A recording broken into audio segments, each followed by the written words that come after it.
Good evening दोस्तों।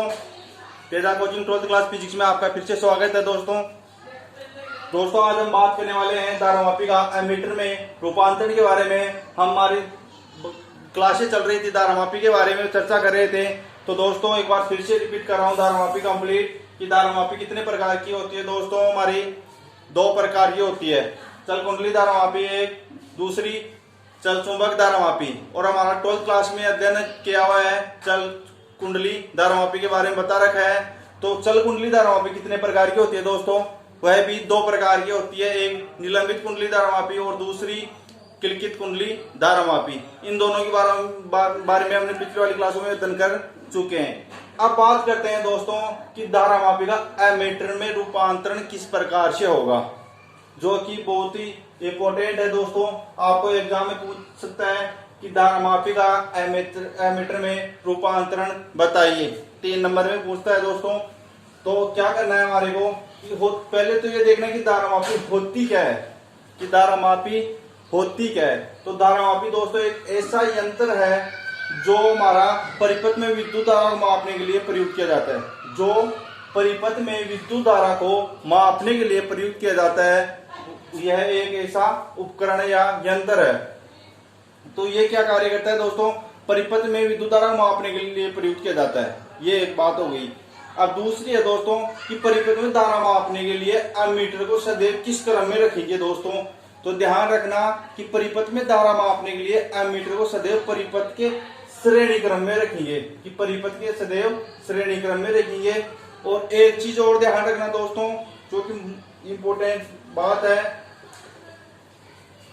कि हमारा जो एक आदर्श जो इसके साथ जो प्रतिरोध लगा हुआ होता है, वो एक आदर्श प्रतिरोध होता है। और इस प्रतिरोध का मान कितना होता है दोस्तों, 0 होता है। कि इसके साथ जो एमीटर के साथ जो प्रतिरोध लगा हुआ होगा वह एक आदर्श प्रतिरोध होगा, जिसका मान कितना होगा, 0 होगा।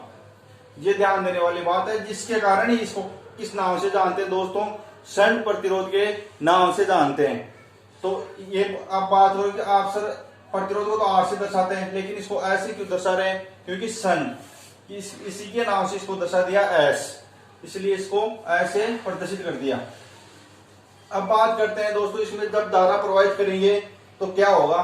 तो ध्यान रखना दोस्तों, जब इसमें धारा प्रवाहित करते हैं हम, तो इसमें से जब आई पर धारा प्रवाहित करते हैं धारामापी में से, जैसे जिसे प्रदर्शित करते हैं धारामापी में से आई जी धारा निकल गई, तो कितनी बच गई इधर, आई माइनस आई जी। जैसे यहाँ से 10 एम्पियर की धारा दे रहे हैं हम दोस्तों, तो यहाँ इसमें चल गई 4 एम्पियर की, तो इसमें कितनी आएगी, 10 माइनस 4, यानी कि आई माइनस आई जी, वैसे 10 माइनस 4, तो आई माइनस आई जी धारा इसमें से आ गई। और वापिस जब इसमें से आई जी धारा और इसमें से आई माइनस आई जी धारा वापस आएगी, यहाँ क्या होगी, आई धारा वापिस निकल गई। तो यह हो गया दोस्तों हमारा धारामापी का एमीटर में रूपांतरण के बारे में। और एक चीज और ध्यान रखना दोस्तों, धारामापी को सदैव एमीटर में बदलने के लिए, कि धारामापी को एमीटर में बदलने के लिए धारामापी की कुंडली हो, धारामापी कुंडली थी, इस प्रकार से हमने कुंडली ली थी कि धारामापी को किस में बदलने के लिए दोस्तों, एमीटर में बदलने के लिए धारामापी की कुंडली को किस में जोड़ते हैं दोस्तों, समांतर क्रम में जोड़ते हैं। और समांतर क्रम में भी किसके साथ दोस्तों, कम प्रतिरोध जोड़ते हैं, कि इसके समांतर क्रम में कम प्रतिरोध। धारामापी को एमीटर में बदलने के लिए, धारामापी को एमीटर में बदलने के लिए धारामापी की कुंडली के साथ समांतर क्रम में कम प्रतिरोध जोड़ देते हैं, जिसके कारण धारामापी किस में बदल जाएगा दोस्तों, एमीटर में रूपांतरित हो जाएगा। तो इसमें सबसे पहले डायग्राम बनाओ दोस्तों आप ये, और डायग्राम बनाने के बाद में आपने लिखना दोस्तों, एमीटर वह यंत्र है जो परिपथ में विद्युत धारा मापने के लिए प्रयुक्त किया जाता है। अब नीचे से लिखना, परिपथ में धारा मापने के लिए एमीटर को सदैव परिपथ के श्रेणी क्रम में जोड़ देते हैं, परिपथ के श्रेणी क्रम में जोड़ देते हैं, ताकि इसमें होकर संपूर्ण धारा प्रवाहित हो सके। अब नीचे स्टार लगा के लिखना दोस्तों।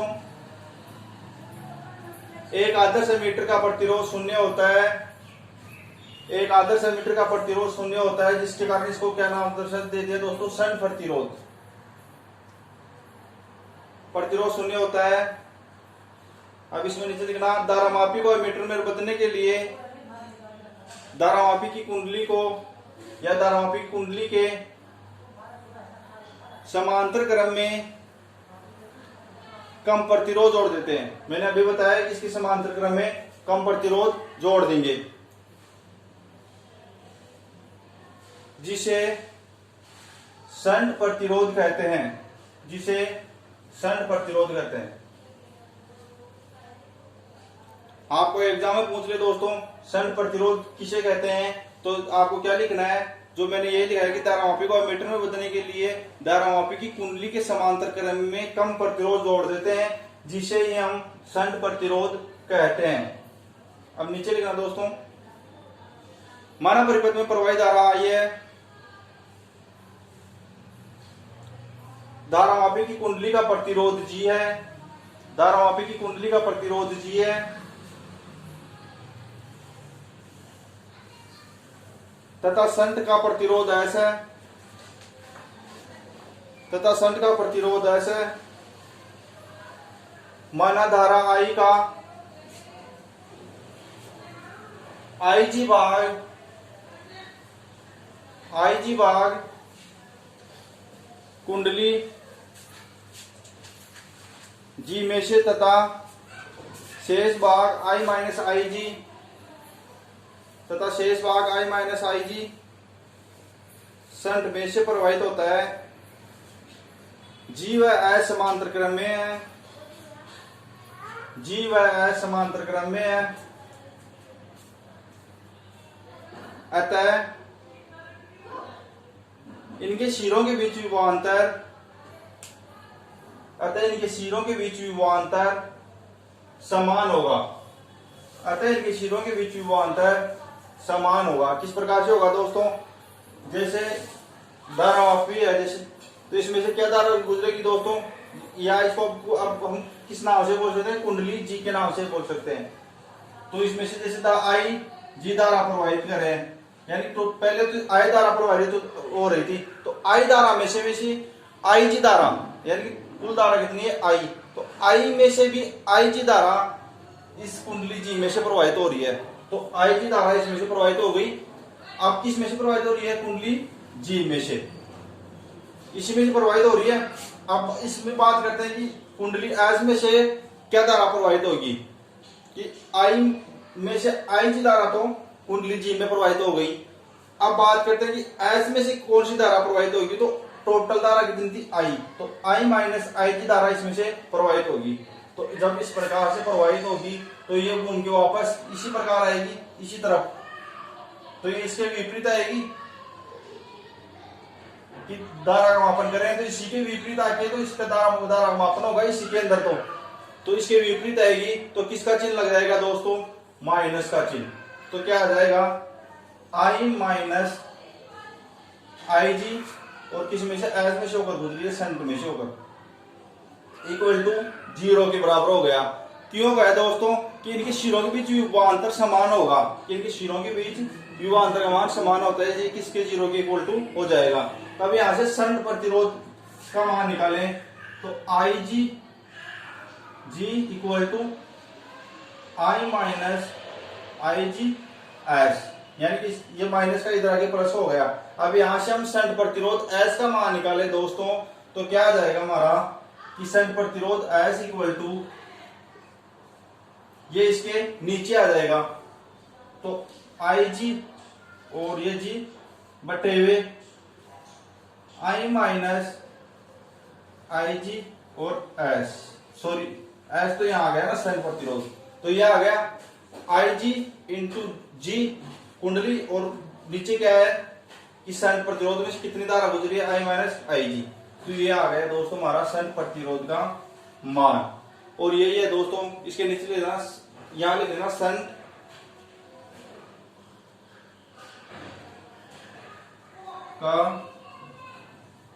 का प्रतिरोध एस इक्वल टू आई जी जी बटे आई माइनस आई जी।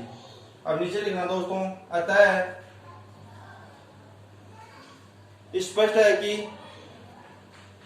धारामापी के समांतर क्रम धारामापी के समांतर क्रम में शंट लगाने पर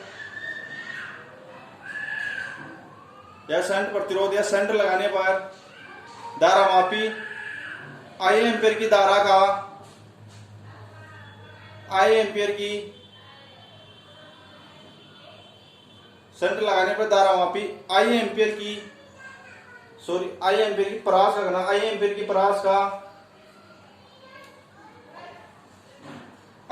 की परास का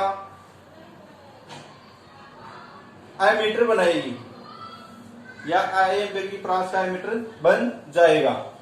तो ये हो गया दोस्तों धारामापी का एमीटर में रूपांतरण। और हम कल क्लास में अध्ययन करेंगे दोस्तों धारामापी का वोल्ट मीटर में रूपांतरण के बारे में। उसके बाद में दोस्तों हमारा चैप्टर नंबर 4 कंप्लीट, उसकी अगली क्लास में देखेंगे दोस्तों चैप्टर नंबर 4 के कुछ न्यूमेरिकल्स।